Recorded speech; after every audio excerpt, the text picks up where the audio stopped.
उसने मुझे एक बात बोली कि दैट वजहात, दो चीजें है लाइफ में।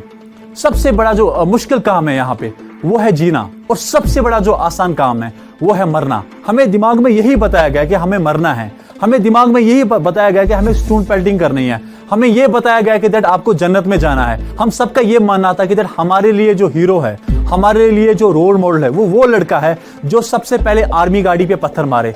वो हमारे लिए रोल मॉडल था जो सबसे पहले पेट्रोल बम फेंके सीआरपीएफ की गाड़ी पे। मैं नहीं बताता हूं कि आप पत्थर मत उठाइए, मैं बोलता हूं कि आप पत्थर उठाइए।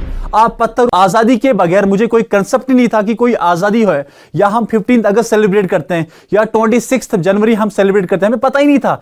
जब मैं वहां पे गया तो पूरे हमें देखा कि बहुत सारे बच्चे वहां पे रिपब्लिक डे सेलिब्रेट कर रहे हैं। वहां पे हमारा मतलब हमें नहीं पता था कॉन्स्टिट्यूशन ऑफ इंडिया क्या था, हमें कोई कंसेप्ट ही नहीं था। हमें यही पता था कि पत्थर मारो, मर जाओ, शहीद हो जाओ, मुजाहिद बन जाओ, गन उठाओ, यही हमारे रोल मॉडल है। और इसी के मैं आपको और एक बात बताना चाहूंगा कि दैट वंस एक बार क्या हुआ कि दैट एक चीज थी कि दैट हमें कोई हीरो बना ही नहीं आज तक। मेरे दिमाग में कोई उस टाइम कोई कंसेप्ट ही नहीं था कि कोई हमारा हीरो है जिसको हम बोल सकते कि वो हमारा हीरो है। वंस मेरा एक कजन था, एक 2014 में यहां पे एक इलेक्शंस हो रहे थे, असेंबली इलेक्शंस इन कश्मीर। उस टाइम पे क्या हुआ था कि एक सिक्योरिटी की गाड़ी बहुत सारी आ रही थी, तो उसमें एक बड़ी गाड़ी होती है, उसको बोलते कैस्पर गाड़ी बोलते हैं उसको। तो वो बड़ी गाड़ी जो स्टूल पेल्टिंग करते थे वो शीशे विशे टूट जाते थे, बट एट दैट टाइम मेरे कजन और मेरे ने एक ही पत्थर मारा एंड एक ही शीशे पे लग गया एंड वो शीशा टूट गया। And seriously I am telling you guys that उस टाइम के बाद एटलीस्ट 1 वीक के लिए मुझे हर तरह से एप्रिसिएशन, हर जगह से एप्रिसिएशन मिल रही कि दैट आपने ये किया। तो मेरा भी फील हुआ, अच्छा मैंने ये काम किया तो सब मेरे पास आ रहे। आप मौलवी साहब थे, अपने बच्चों को जेई और एंट्रेंस के लिए एग्जाम के लिए प्रिपेयर कर रहे थे और ही स्लेव्ड हिज सन। तो मुझे भी लगा कि मेरे दिल पे ये लगा कि दैट मेरा भाई जो मेरे साथ है कल को एग्जाम के लिए नहीं जा सकता है, मेरा भाई जो डॉक्टर के लिए वो डॉक्टरी के लिए नहीं जा सकता था। तो वो आई थिंक वो इंसिडेंट मेरी लाइफ चेंजिंग इंसिडेंट था। When I joined college at that time what happened, जब मैंने एनसीसी के लिए वो परेड के लिए गया था एंड वेयर आई मेट एक एसएसपी हुआ करते थे वहां पे, his name is Imtiaz Hussain. तो जब मैं परेड खत्म हो गई तो वो सारे सबके सामने आए तो लोग इंटरेक्ट करने लगे उनके साथ। सो उस टाइम क्या हुआ कि दैट हमें लगा कि शायद, मुझे ये कंसेप्ट था कि शायद ये हमारे दुश्मन हैं, ये पुलिस वाले जो बहुत बड़ा जाति करते हैं, ये हमें अरेस्ट करते हैं, वो करते हैं, ये करते हैं, हमें नहीं पता ये ऐसे भी बात करते हैं। जब हमने उनसे इंटरेक्ट किया तो ही टोल्ड मी दैट आप एक काम करें, आप आ जाइए मेरे से ऑफिस में मिल लेना। सो मैंने उनसे उनका नंबर ले लिया और व्हाट हैपेंड, जब मैं नेक्स्ट 2 डेज के बाद में उनसे मिला, उस टाइम सैटरडे को एनसीसी वो था, तो 2 दिन के बाद नेक्स्ट वीक मैं उनसे मिला एंड जब मैं उनके ऑफिस में गया मेरा दिमाग में ये चल रहा था कि मैं जाऊंगा वहां पे, वो चिल्लाएगा वहां से, पता नहीं कैसे बात करेगा, शायद उनको पता है कि मैं स्टूडेंट पेल्टर था पहले। आई रिमेंबर दैट डे जब मैं उनसे मिला and I was not expected that उनसे वो रिस्पॉन्स मुझे मिलेगा। जब मैं उनसे मिला I was totally shocked that ये मेरे से ऐसे कैसे बात कर सकते, इतना बड़ा डिस्ट्रिक्ट एसएसपी, इतना बड़ा ऑफिसर मेरे से कैसे बात कर ऐसे कैसे कर सकता है। ये मुझे डायरेक्टली मुझे विश कर रहा है, मुझे बैठने के लिए बोल रहा है, ये मुझे ये बोल रहा है कि दैट आप चाय पियो, चाय के साथ मुझे केक आ रहे हैं। एंड आई लाइक टोटली उनसे बात करके मुझे लगा कि नहीं, ये पुलिस वाले ऐसे होते। तो मेरा डायरेक्टली जो नैरेटिव मेरा था वो टोटली चेंज हो गया। एंड मुझे इससे पहले जो नैरेटिव बताया जाता तो मैंने कभी बिलीव मी, जितने भी जो युवा है कश्मीर के, उनको जो पढ़ाया जाता, उनको जो बताया जाता था वो टोटली डिफरेंट था। फिर हमने एक इवेंट रखा, हमने डेट फिक्स किया बहुत टाइम के अरसे के बाद, हमने 28 फरवरी 2018। उससे पहले हमने क्या किया, उन्होंने में शॉर्ट हमारे जो लड़के थे हमने ग्रुप बनाया कि दैट फिर हम 1-2 इंटरेक्शन उनके साथ हमारी इम्तियाज हुसैन साहब से हुई। तो मुझे दिमाग में यह आया कि दैट अगर मुझे बनना ही है, इससे पहले जो दिमाग में होता था कि ना मुझे बड़े होके जो गन उठाता है मुझे वैसा बनना है, मुझे वो रोल मॉडल चाहिए कि जो गन उठाता है और फिर ऐसे जाके फिर वो जहादन मर जाता है। तो मेरा दिमाग वो था कि दैट वो हमारा रोल मॉडल है।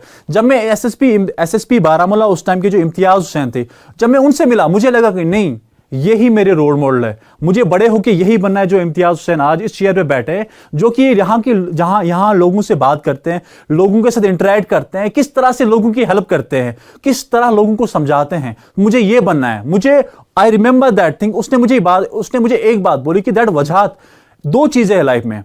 सबसे बड़ा जो मुश्किल काम है यहाँ पे वो है जीना, और सबसे बड़ा जो आसान काम है वो है मरना। मैंने बोला सर कैसे, आप कैसे बोल सकते हो कि दैट सबसे बड़ा काम मरना है?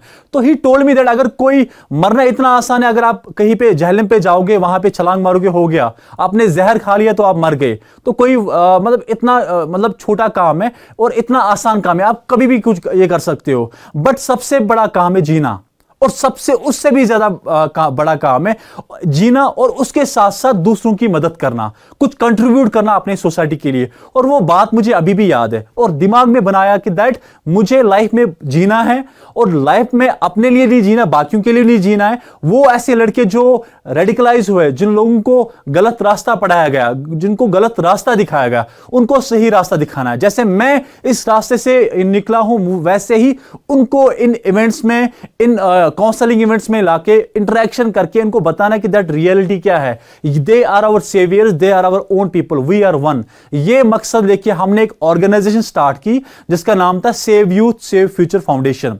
और हमें नहीं लगा था कि दैट हम आगे जाएंगे, उस टाइम ये सोचा था कि दैट कुछ ही इवेंट्स करेंगे।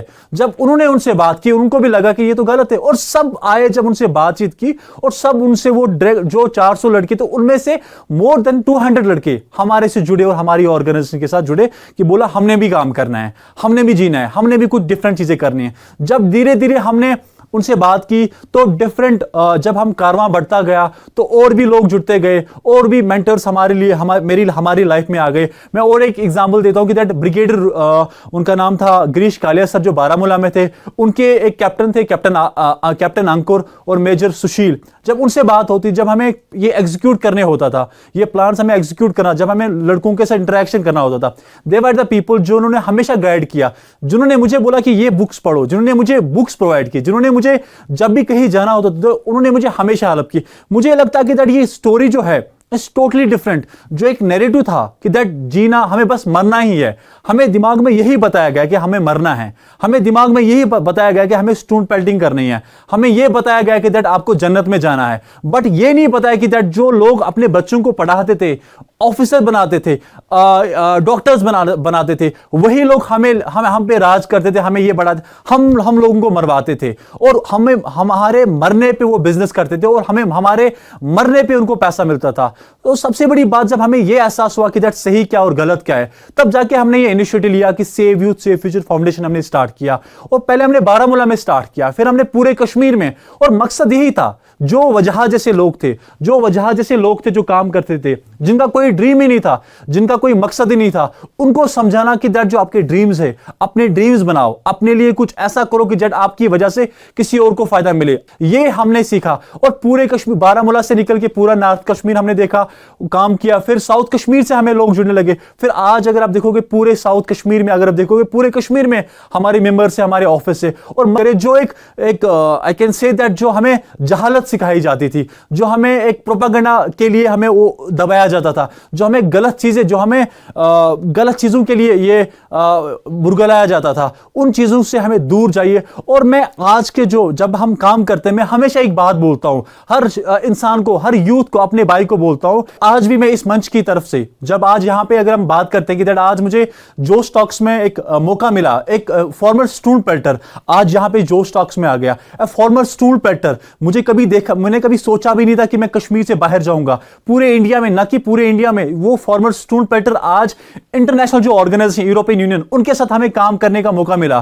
तो मुझे लगता है कि आपकी जो ड्रीम्स है, अगर आपकी नीयत से सीधे आपके ड्रीम्स इतने होंगे कि दैट इतने अच्छे होंगे कि दैट आपका ये होगा कि दैट हमने कंट्रीब्यूशन करना ही करना है अपनी सोसाइटी के लिए, अपने कश्मीर के लिए। मैं नहीं बताता हूं कि आप पत्थर मत उठाइए, मैं बोलता हूं कि आप पत्थर उठाइए, बट उन बैरिकेड्स को तोड़िए जो अपने सपनों के बीच में आते हैं, जो आपके करियर के बीच में आते हैं, जो आपके उन सपनों के बीच में आते हैं, जो आपके पेरेंट्स ने देखा, जो आपके मॉम डैड ने देखा, जो आपने देखा, जो आपके फैमिली ने देखा।